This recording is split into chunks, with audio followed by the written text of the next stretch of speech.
Hi friends, welcome to my channel KVM Karaikudi family. இப்போ என்னென்னு பார்த்தீங்கன்னா, வல்லாரைக்கீரை வச்சு ஒரு துவையல் தான். அது வந்து ஞாபக சக்தி மட்டும் இல்லாமல் நிறைய பெனிஃபிட்ஸ் இருக்குது.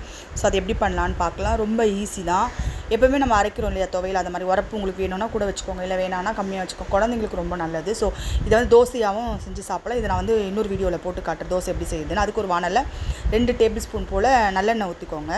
நல்லெண்ணெய் ஊற்றினதுக்கப்புறமா 1 டீஸ்பூன் உளுத்தம்பருப்பும் 1 டீஸ்பூன் கடலப்பருப்பும் போட்டு நல்லா கொஞ்சம் ரோஸ்டடாக வறுத்துக்கோங்க. ரொம்ப கரிஞ்சிடக்கூடாது.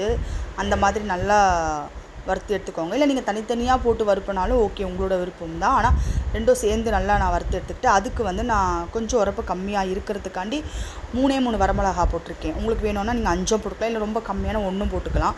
ஸோ இதை வறுத்து தனியாக வச்சுக்கினதுக்கப்புறமா அதே வானலில் ஒரே 1 டீஸ்பூன் போல் நல்லெண்ணெயோ, இல்லை உங்களுக்கு கடலெண்ணெய் தான் சில பேருக்கு அந்த நல்லெண்ணெய் ஸ்மெல் பிடிக்காதுன்னா கடலெண்ணெய் ஊற்றிக்கலாம். அதில் ஒரு 4-5 சின்ன வெங்காயமும் 2-3 பல்லு பூண்டு போட்டு அதையும் வறுத்து தனியாக வச்சுக்கோங்க. இப்போ இதே வானலில் வந்து வல்லாரைக்கீரையை வந்து அந்த கட்டாக வந்துடும். அந்த கட்டை வந்து அப்படியே அதை பிரித்ததுக்கப்புறமா அந்த நுனியை வந்து அப்படியே கட் பண்ணிவிடுங்க. அந்த பாதி வரும், லைக் இலையை மட்டும் நம்ம வச்சுக்கிட்டு மிச்சம் அந்த கீழே இருக்க தண்டை போட்டுருங்க. அதை வந்து நல்லா அலசிட்டு இப்போ போட்டு வதக்குனிங்கன்னா இவ்வளோ போடுறேன். இன்னும் ஒரு 2 நிமிஷத்தில் பாருங்கள், அது அப்படியே சுருங்கி வந்துடும். சுருங்கி வந்து நல்லா கொஞ்சமாக தான் வரும். நீங்கள் ஒரு கட்டு எடுத்தாலே கொஞ்சமாக வந்துடும். இப்போ இதை நல்லா வதக்குனதுக்கப்புறமா இதையும் வந்து நம்ம தனியாக இப்போ எடுத்து வச்சுக்கலாம்.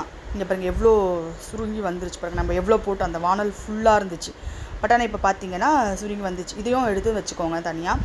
இப்போ அதே இதில் வந்து கொஞ்சமாக தேங்காய், உங்களுக்கு தேங்காய் வந்து சில பேருக்கு அது பிடிக்காது, வேணாம்னா ஸ்கிப் பண்ணிக்கலாம். பட் தேங்காய் போட தான் துவையலுக்கு ஒரு ருசியே கொடுக்கும். ஸோ இப்போ தேங்காவையும் நல்லா வதக்கி எடுத்து இது எல்லாமே நல்லா ஆற விட்டுருங்க.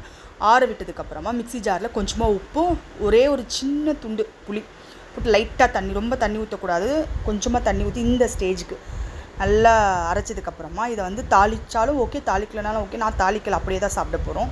ஸோ இந்த மாதிரி உருண்டை பிடிச்சி ஒரு கிண்ணத்தில் வச்சதுக்கப்புறமா தட்டில் உங்களுக்கு எவ்வளோ வேணுமோ கொஞ்சமாக நிறையமாக இந்த மாதிரி வச்சுக்கலாம். இன்னும் அம்மியில் அரைச்சா சூப்பராக இருக்கும். இப்போலாம் அம்மியெல்லாம் எங்கெங்கே பார்க்க முடியுது, எல்லாருமே இப்போ மிக்ஸி தான். ஸோ அம்மி தான் இன்னும் நல்லாயிருக்கும். இப்போ நான் வந்து ஒயிட் ரைஸில் இந்த துவையலை கொஞ்சம் வச்சு நெய் இல்லைனா நல்லெண்ணெய்யை கூட ஊற்றி சாப்பிட்லாம். நான் வந்து நெய்யை வந்து உருக்கி இப்போ ஊற்றிருக்கேன். செம்ம டேஸ்ட்டாக இருந்துச்சுங்க. நான் சாப்பிட்டு பார்க்கும்போது பிள்ளைங்கள்லேருந்து பெரியவங்கள வரைக்கும் நல்லா செம்மையாக இருக்கும். லைட்டாக கசப்பு இருந்துச்சு. ஸோ நீங்கள் வந்து கொஞ்சம் வெல்லத்தை வச்சு கூட நீங்கள் அதில் வதக்கி கூட அரைச்சிக்கலாம். அது ஒரு விதமான டேஸ்ட் கொடுக்கும். பட் ஆனால் கொஞ்சம் எப்போவுமே நம்ம இனிப்பு அது மாதிரி தானே அதிகமாக சாப்பிட்றோம். கொஞ்சம் இந்த மாதிரி கசப்பு தன்மையோ நம்ம உடம்புல ஏற்றுக்கிட்டால் தான் உடம்பு நல்லது.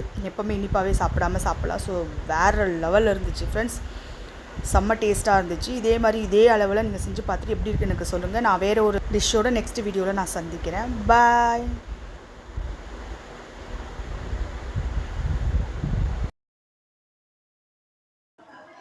வெள்ளாங்கீரை வந்து சூப்பராக இருக்கும். பிள்ளைங்களுக்கு ஞாபக சக்திக்கு நம்ம கொஞ்சம் உரப்பு கொஞ்சம் கம்மியாக வச்சு கூட செய்யலாம், நமக்குமே நல்லது. ஸோ நிறைய பெனிஃபிட்ஸ் இருக்குது.